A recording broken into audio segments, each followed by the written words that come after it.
नमस्कार, आप देख रहे हैं न्यूज़ 18 का डिजिटल प्लेटफॉर्म और मैं हूं आपके साथ जागृति खंतवाल।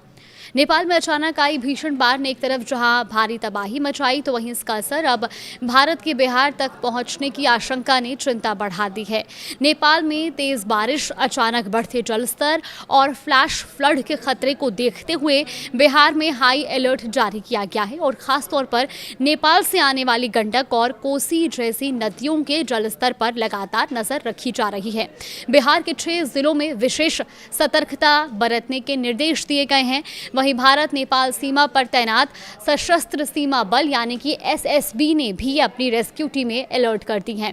इस बीच बिहार के मुख्यमंत्री सम्राट चौधरी से केंद्रीय गृह मंत्री अमित शाह ने भी बातचीत की है और सबसे पहले आपको बताते हैं कि बिहार में अचानक बाढ़ का खतरा आखिर क्यों बढ़ रहा है। दरअसल नेपाल चीन सीमा के पास फुरकेखोला इलाके में त्रिशूली नदी का जलस्तर अचानक बढ़ने की जानकारी सामने आई और ये जगह भारत नेपाल सीमा से करीब 160 किलोमीटर दूर बताई जा रही है। शुरुआती जानकारी के मुताबिक नेपाल चीन सीमा के पास संभावित ग्लेशियल लेक आउटबर्स्ट फ्लड यानी कि GLOF की गतिविधियों के कारण नदी में अचानक पानी बढ़ने की आशंका जताई जा रही है। अगर नदी में अचानक बढ़ा ये पानी नीचे की तरफ आता है तो इसकी बाढ़ की लहर गंडक नदी तक पहुंच सकती है। हालांकि रास्ते में पानी के पीक फ्लो यानी कि सबसे ज्यादा बहाव में कमी आने की संभावना भी जताई गई है, लेकिन इसके बावजूद बिहार के सीमावर्ती और निचले इलाकों को लेकर प्रशासन पूरी तरह से सतर्क है। अधिकारियों को निर्देश भी दिया गया कि गंडक नदी के जलस्तर पर लगातार नजर रखी जाए, साथ ही संवेदनशील और निचले इलाकों की निगरानी बढ़ाई जाए ताकि अगर पानी तेजी से बढ़ता है तो समय रहते एहतियाती कदम उठाए जा सके। गंडक बैराज को लेकर भी खास निर्देश दिए गए हैं। अधिकारियों को ये कहा गया है कि जरूरत पड़ने पर गंडक बैराज के गेट का संचालन इस तरह किया जाए कि अचानक आने वाले अतिरिक्त पानी को सुरक्षित तरीके से आगे निकाला जा सके। इसका मकसद नदी में अचानक बढ़ने वाले पानी के दबाव को नियंत्रित करना और डाउनस्ट्रीम यानी कि नदी के नीचे की ओर आने वाले इलाकों में खतरा कम करना है। और अब बात उन जिलों की जहां खास निगरानी रखी जा रही है। दरअसल गंडक बेसिन में पश्चिम चंपारण, पूर्वी चंपारण, गोपालगंज, सारण और वैशाली जैसे जिले आते हैं, तो वहीं कोसी बेसिन में सुपौल, सहरसा, मधेपुरा और साथ ही अररिया जैसे जिले शामिल हैं।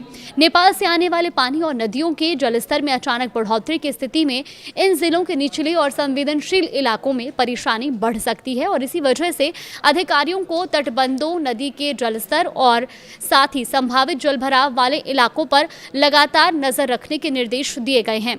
ये अलर्ट इसलिए भी महत्वपूर्ण है क्योंकि गंडक और कोसी समेत बिहार की कई प्रमुख नदियों के जल ग्रहण क्षेत्र नेपाल हैं और नेपाल के पहाड़ी इलाकों में भारी बारिश या अचानक बाढ़ आने का सीधा असर बिहार की नदियों के जलस्तर पर भी पड़ सकता है। इस समय बिहार में पहले से ही कई नदियों के बढ़ते जलस्तर ने चिंताएं बढ़ा रखी हैं और ऐसे में राज्य के आधिकारिक फ्लड फोरकास्ट सिस्टम में 23 अगस्त के आंकड़ों के मुताबिक कोसी, गंडक और गंगा समेत कई नदियों के अलग अलग गेज स्टेशनों पर जलस्तर चेतावनी या खतरे के निशान के आसपास या उससे ऊपर दर्ज किया गया था। ऐसे में नेपाल से अगर अतिरिक्त पानी आता है तो पहले से दबाव झेल रहे इलाकों के लिए चुनौती और बढ़ सकती है। इसी वजह से प्रशासन को हर स्थिति के लिए तैयार रहने के लिए कहा गया है। नेपाल से मिलने वाली हर सूचना को गंभीरता से लेने और जरूरत पड़ने पर स्थानीय स्तर पर तुरंत कदम उठाने के निर्देश भी दिए गए हैं। अब बात करते हैं भारत नेपाल सीमा पर तैनात एसएसबी की तैयारियों की। तो नेपाल में अचानक आए फ्लैश फ्लड के बाद सशस्त्र सीमा बल यानी कि एसएसबी ने अपनी तैयारियां तेज कर दी हैं। एसएसबी ने तत्काल राहत और बचाव अभियान के लिए 11 रेस्क्यू एंड रिलीफ टीम यानी कि RRT को अलर्ट किया है। इसके अलावा 7 अतिरिक्त टीमों को स्टैंड बाय पर रखा गया है।